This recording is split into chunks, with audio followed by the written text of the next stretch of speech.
ಇನ್ನು ಮತದಾನಕ್ಕೆ ಕೇವಲ ಒಂದೇ ಒಂದು ಗಂಟೆ ಮಾತ್ರ ಬಾಕಿ ಇದೆ.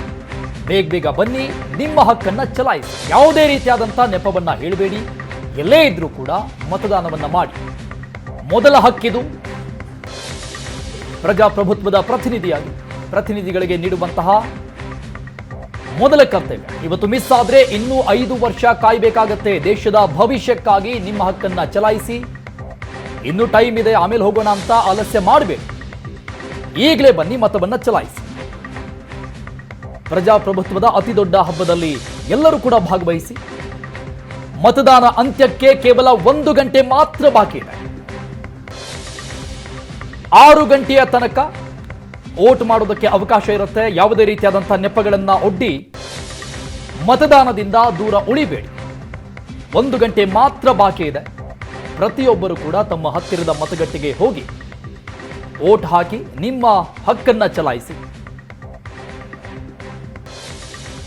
ಅತ್ಯಂತ ವಯೋವೃದ್ಧರು, ಎಂತೆಂಥವರು ಮತಗಟ್ಟೆಗಳಿಗೆ ಬಂದು ವೋಟ್ ಹಾಕ್ತಾ ಇದ್ದಾರೆ. ಎಲ್ಲವೂ ಕೂಡ ಮಾದರಿಯ ಸನ್ನಿವೇಶಗಳು ನಡೀತಾ ಇದೆ. ಬೆಳಗ್ಗೆಯಿಂದಲೂ ಕೂಡ ನಾವು ಗಮನಿಸ್ತಾ ಇದ್ದೀವಿ. ಹಾಗಾಗಿ ಯಾವುದೇ ರೀತಿಯಾದಂತಹ ನೆಪಗಳನ್ನು ಒಡ್ಡಿ ಮತದಾನದಿಂದ ದೂರ ಉಳಿಬೇಡಿ. ಸದೃಢ ಭಾರತಕ್ಕಾಗಿ, ನಾಳೆಯ ಭವಿಷ್ಯಕ್ಕಾಗಿ ಉತ್ತಮ ಪ್ರತಿನಿಧಿಗಳನ್ನ ಆರಿಸುವಂತಹ ಈ ಒಂದು ಸಮಯದಲ್ಲಿ ಎಲ್ಲರೂ ಕೂಡ ಭಾಗವಹಿಸಬೇಕಾಗತ್ತೆ.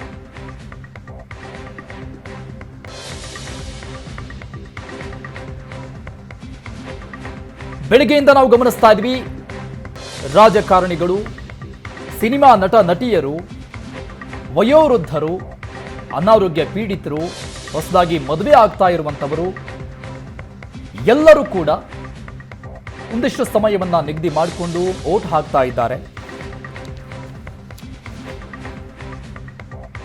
ಪ್ರತಿಯೊಬ್ಬರು ಕೂಡ ವೋಟನ್ನ ಮಾಡಬೇಕು ಅಂತ ಕಳಕಳಿಯ ವಿನಂತಿ ಏಷ್ಯಾನೆಟ್ ಸುವರ್ಣ ನ್ಯೂಸ್ ಇಂದ.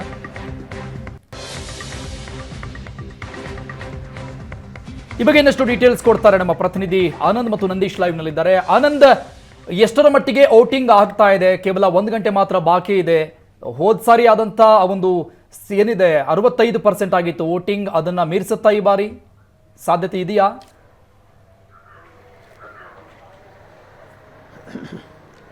ಎಸ್ ಅರುಣ್, ಈಗಾಗಲೇ ಮತದಾನಕ್ಕೆ ಕೇವಲ 1 ಗಂಟೆ ಮಾತ್ರ ಬಾಕಿ ಇರುವಂಥ ಹಿನ್ನೆಲೆಯಲ್ಲಿ ಇದುವರೆಗೆ 50.93% ಮತದಾನ ಆಗಿತ್ತು ಮಧ್ಯಾಹ್ನ, ಅಂದರೆ 3 ಗಂಟೆವರೆಗೆ.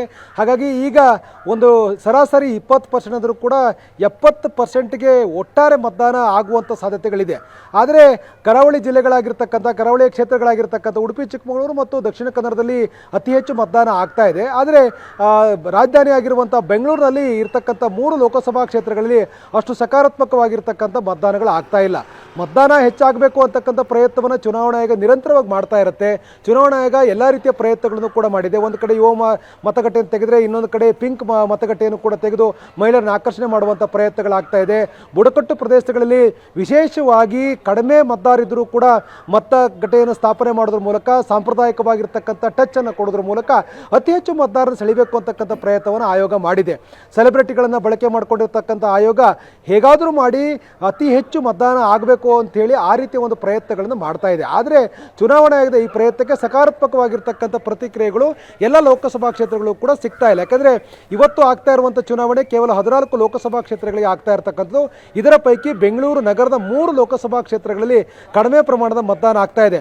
ಕಳೆದ ಬಾರಿ 65ಕ್ಕೆ ಕಟ್ ಆಫ್ ಇತ್ತು, ಅಂದರೆ 65ರಷ್ಟು ಮತದಾನ ಆಗಿತ್ತು. ಆದರೆ ಈ ಬಾರಿ ಸುಮಾರು 70ರಷ್ಟು ಆಗತ್ತೆ ಅಂತಕ್ಕಂಥ ಒಂದು ನಿರೀಕ್ಷೆ ಇದೆ. ಯಾಕೆಂದರೆ ಸರಾಸರಿ ಬೆಳಗ್ಗೆಯಿಂದ 2 ಗಂಟೆಗಳ ಅವಧಿಗೆ ತೆಗೆದುಕೊಂಡಿರ್ತಕ್ಕಂಥ ಶೇಕಡವಾರು ಮತದಾನವನ್ನು ಗಮನಿಸ್ತಾ ಇದ್ದರೆ 20% ರೈಸ್ ಆಗ್ತಾ ಇದೆ. ಆದರೆ ಮಧ್ಯಾಹ್ನದ ಹೊತ್ತಿಗೆ ಮತದಾನ ಒಂದಷ್ಟು ಕೊಂಚ ಮಂದಗತಿಯಲ್ಲಿ ಸಾಗಿತ್ತು. ನಂತರದಲ್ಲಿ ಬಿಸಿಲು ಸ್ವಲ್ಪ ಕಡಿಮೆ ಆದ ನಂತರದಲ್ಲಿ ಸ್ವಲ್ಪ ಪ್ರಮಾಣ ಜಾಸ್ತಿ ಆಗಿದೆ. ಹಾಗಾಗಿ ಇನ್ನು ಕೇವಲ 1 ಗಂಟೆ ಇರುವ ಈ ಸಂದರ್ಭದಲ್ಲಿ ಇನ್ನಾದರೂ ಕೂಡ ಇರ್ತಕ್ಕಂಥ ಅವಕಾಶವನ್ನು ಮತದಾರರು ಬಳಕೆ ಮಾಡಿಕೊಳ್ಬೇಕು ಮತ್ತು ಅತಿ ಹೆಚ್ಚು ಮತದಾನ ಆಗುವಾಗೆ ನೋಡಿಕೊಳ್ಬೇಕು ಅಂತಕ್ಕಂಥದ್ದು ಎಲ್ಲರ ಆಶಯ ಕೂಡ ಇದೆ. ಒಂದು ಕಡೆ ಬೆಳಗ್ಗೆಯಿಂದಲೂ ಕೂಡ ಹಿರಿಯ ನಾಗರಿಕರು ದೊಡ್ಡ ಸಂಖ್ಯೆಯಲ್ಲಿ ಬಂದು ಮತದಾನವನ್ನು ಮಾಡಿರ್ತಕ್ಕಂಥ ನಾವು ಗಮನಿಸಿದ್ದೇವೆ.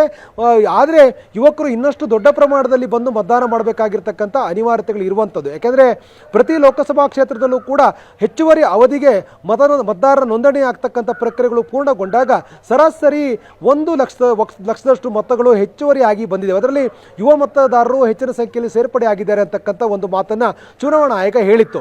ಆದರೆ ಈ ಚುನಾವಣಾ ಆಯೋಗದ ಈ ಒಟ್ಟಾರೆ ಪ್ರಯತ್ನಗಳು, ಅವರ ಒಟ್ಟಾರೆ ಪರಿಶ್ರಮ ಸಫಲ ಆಗಬೇಕು ಅಂತಂದರೆ ಮತದಾರರು ಮತಗಟ್ಟೆಗೆ ಬರಬೇಕು, ಓಟನ್ನು ಮಾಡಬೇಕಾಗತ್ತೆ.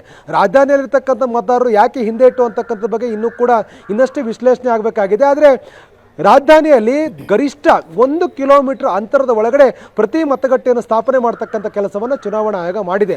ಅಪಾರ್ಟ್ಮೆಂಟ್ ಕೆಳಗಡೆ ಮತಗಟ್ಟೆ ಇದ್ರೂ ಕೂಡ ಬಂದು ವೋಟ್ ಮಾಡದೇ ಇರತಕ್ಕಂಥ ಅಂಶವನ್ನು ಕೂಡ ಕೇಂದ್ರ ಚುನಾವಣಾ ಆಯೋಗ ಗಮನಿಸಿತು. ಅದನ್ನು ಚುನಾವಣಾ ವೇಳಾಪಟ್ಟಿಯನ್ನು ಪ್ರಕಟ ಮಾಡುವಾಗಲೇ ಭಾಳ ಸ್ಪಷ್ಟವಾಗಿ ಹೇಳಿತ್ತು.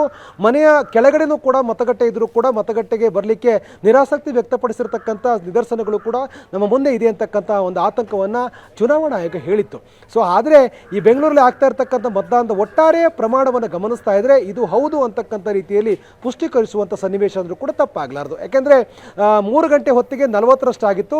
ಈಗ ಕನಿಷ್ಠ ಒಂದು 55ರವರೆಗೆ ರೀಚ್ ಆಗಿದೆ ಅನ್ನುವಂಥ ಮಾಹಿತಿಗಳು ಸಿಗ್ತಾ ಇದೆ. ಇನ್ನಷ್ಟು ಕೆಲವೇ ನಿಮಿಷಗಳಲ್ಲಿ ಅಧಿಕೃತವಾದಂಥ ಮಾಹಿತಿಗಳು ಬರಬೇಕಾಗಿದೆ. ಆದರೆ ಎಲ್ಲವೂ ಕೂಡ ಅಂದುಕೊಂಡಂತೆ ಆದರೆ 68ರಿಂದ 70% ಮತದಾನ ಆಗಬಹುದು ಅನ್ನುವಂಥ ನಿರೀಕ್ಷೆಗಳು ಇರುವಂಥ ಕಾರಣಕ್ಕಾಗಿ ಚುನಾವಣಾ ಆಯೋಗದ ಪ್ರಯತ್ನಗಳು ಇನ್ನಷ್ಟೇ ಸಫಲ ಆಗುವಂಥ ಸನ್ನಿವೇಶಗಳು ಇದೆಯಾ ಅಂತಕ್ಕಂಥ ಚರ್ಚೆಗಳು ಕೂಡ ಶುರುವಾಗಿದೆ. ರಾಜಕೀಯ ಪಕ್ಷಗಳು, ಸಂಘ ಸಂಸ್ಥೆಗಳು ಸೇರಿದಾಗೆ ಸೆಲೆಬ್ರಿಟಿಗಳು ಎಲ್ಲರೂ ಕೂಡ ಮತದಾನ ಕೇಂದ್ರಕ್ಕೆ ಬರುವಂತೆ ರಿಕ್ವೆಸ್ಟ್ ಅನ್ನು ಕೂಡ ಬೆಳಗ್ಗೆಯಿಂದಲೂ ಮಾಡ್ತಾ ಇದ್ದಾರೆ. ಇರ್ತಕ್ಕಂಥ ಅವಕಾಶವನ್ನು ಚುನಾವಣಾ ಆಯೋಗ ಕೂಡ ಬಳಕೆ ಮಾಡಿಕೊಂಡು ಮತದಾರರನ್ನು ಸೆಳೆಯುವಂಥ ಪ್ರಯತ್ನವನ್ನು ಮಾಡ್ತಾ ಇದೆ.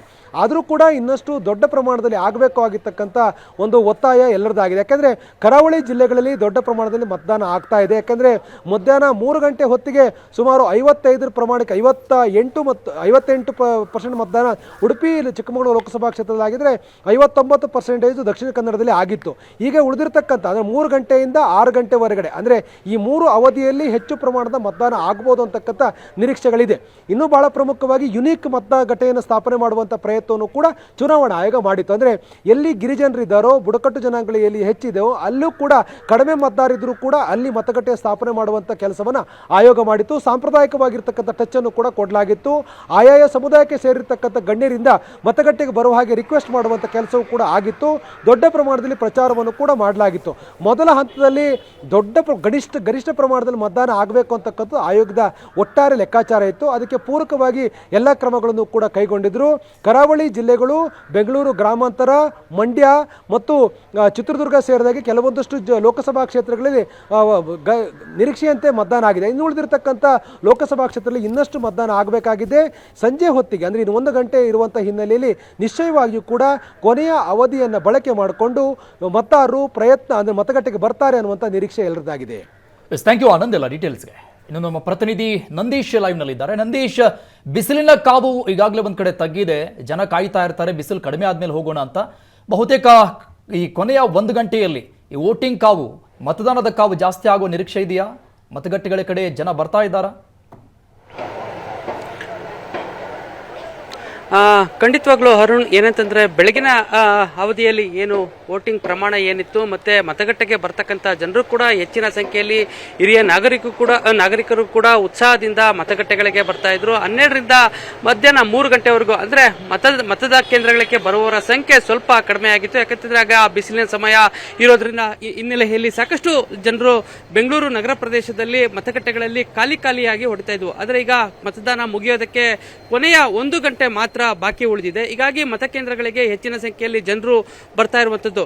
3 ಲೋಕಸಭಾ ಕ್ಷೇತ್ರಗಳು, ಬೆಂಗಳೂರು ದಕ್ಷಿಣ, ಬೆಂಗಳೂರು ಉತ್ತರ ಹಾಗೂ ಬೆಂಗಳೂರು ಸೆಂಟ್ರಲ್ 3 ಲೋಕಸಭಾ ಕ್ಷೇತ್ರಗಳಲ್ಲೂ ಕೂಡ ಈ ಬಾರಿ ಕಡಿಮೆ ಮತದಾನ ಅಂದರೆ ಮಧ್ಯಾಹ್ನ 4 ಗಂಟೆವರೆಗೂ ಕೂಡ 55% ಶೇಕಡಾವಾರು ಪ್ರಮಾಣ ಮತದಾನ ಆಗಿದೆ ಅನ್ನುವಂಥ ಒಂದು ಮಾಹಿತಿ ಸಿಗ್ತಾ ಇತ್ತು. ಆದರೆ ಕಳೆದ ಚುನಾವಣೆಯಲ್ಲಿ 65%ಕ್ಕೂ ಹೆಚ್ಚು ಮತದಾನ ಆಗಿತ್ತು. ಜೊತೆಗೆ ಸಾಕಷ್ಟು BBMP ಆಗಿರ್ಬೋದು, ಬೆಂಗಳೂರು ಮಹಾನಗರ ಪಾಲಿಕೆಯಿಂದ ಈ ಬಾರಿ ಚುನಾವಣಾ ಆಯೋಗ ಕೂಡ ಸಾಕಷ್ಟು ಜನರಲ್ಲಿ ಜಾಗೃತಿಯನ್ನ ಮೂಡಿಸುವಂತ ಒಂದು ಕೆಲಸವನ್ನ ಮಾಡಲಾಗಿತ್ತು. ಸೆಲೆಬ್ರಿಟಿಗಳು ಮತ್ತೆ ರಾಜಕಾರಣಿಗಳು ಮತ್ತೆ ಹಿರಿಯ ನಾಗರಿಕರು ಕೂಡ ಸಾಕಷ್ಟು ಸಂಖ್ಯೆಯಲ್ಲಿ ಇವತ್ತು ಈ ಬಾರಿ ಬಳಸಿಕೊಂಡು ಒಂದು ಪ್ರಚಾರ ಮಾಡುವಂಥ ಒಂದು ಅವೇರ್ನೆಸ್ ಮೂಡಿಸುವಂಥ ಒಂದು ಕೆಲಸವನ್ನು ಆಯೋಗ ಮಾಡಲಾಗಿತ್ತು. ಅಂದರೆ ಬೆಂಗಳೂರು ನಗರದಲ್ಲಿ ಅಂದರೆ ವೀಕೆಂಡ್ನಲ್ಲಿ ಸಾಕಷ್ಟು ಯುವಕರು ಮತಕೇಂದ್ರಗಳಿಗೆ ಬರ್ತಾ ಇಲ್ಲ ಅನ್ನುವಂಥ ಒಂದು ಆರೋಪ ಇತ್ತು. ಆದರೆ ಈಗ ಚುನಾವಣೆ ಮುಗಿದ ನಂತರ ಅಂದರೆ 6 ಗಂಟೆ ಮುಗಿದ ನಂತರ ಶೇಕಡಾವಾರು ಪ್ರಮಾಣ ಎಷ್ಟಾಗುತ್ತೆ ಅನ್ನೋದ್ರ ಮೇಲೆ ಗೊತ್ತಾಗುತ್ತೆ. ಈಗ ಕೊನೆಯ 1 ಗಂಟೆ ಬಾಕಿ ಇರೋ ಹಿನ್ನೆಲೆಯಲ್ಲಿ ಸಾಕಷ್ಟು ಮತದಾರರು ಅಂದರೆ ನಾವಿರೋದು ಬೆಂಗಳೂರು ದಕ್ಷಿಣ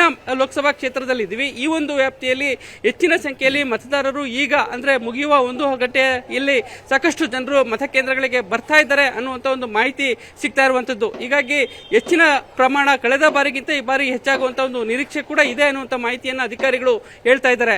ಅರುಣ್, ಥ್ಯಾಂಕ್ ಯು ನಂದೀಶ್ ಡೀಟೇಲ್ಸ್ಗೆ. ಇನ್ನು ರಾಮನಗರದಿಂದ ಪ್ರತಿನಿಧಿ ಜಗದೀಶ್ ಲೈವ್ ನಲ್ಲಿ ಇದ್ದಾರೆ. ಜಗದೀಶ್, ಇನ್ನು ಕೇವಲ ಒಂದು 50 ನಿಮಿಷ ಮಾತ್ರ ಬಾಕಿ ಇದೆ. ಸೊ ಜನ ಬರ್ತಾ ಇದ್ದಾರಾ ಮತಗಟ್ಟೆ ಹತ್ರ? ಹೇಗಿದೆ ಸ್ಥಿತಿ?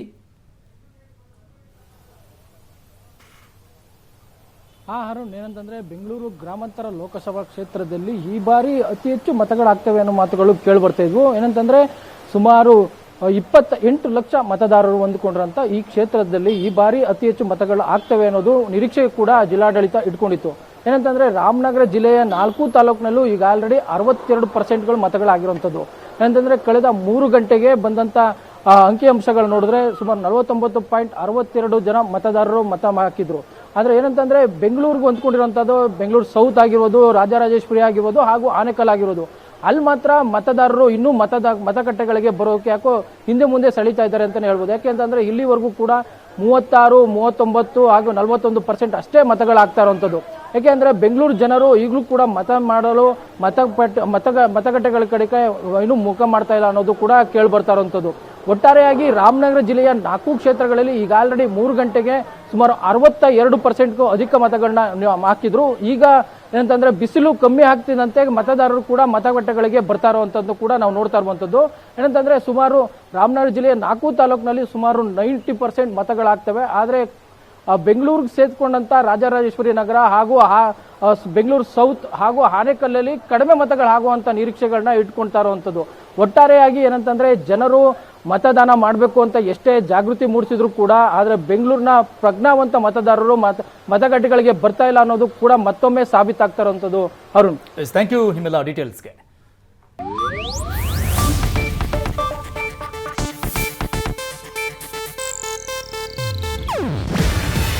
ಇದು ಏಷ್ಯಾನೆಟ್ ನ್ಯೂಸ್ ನೆಟ್ವರ್ಕ್ ಪ್ರಸ್ತುತಿ. ನೀವು ನೋಡ್ತಿದ್ದೀರಾ ಏಷ್ಯಾನೆಟ್ ಸುವರ್ಣ ನ್ಯೂಸ್.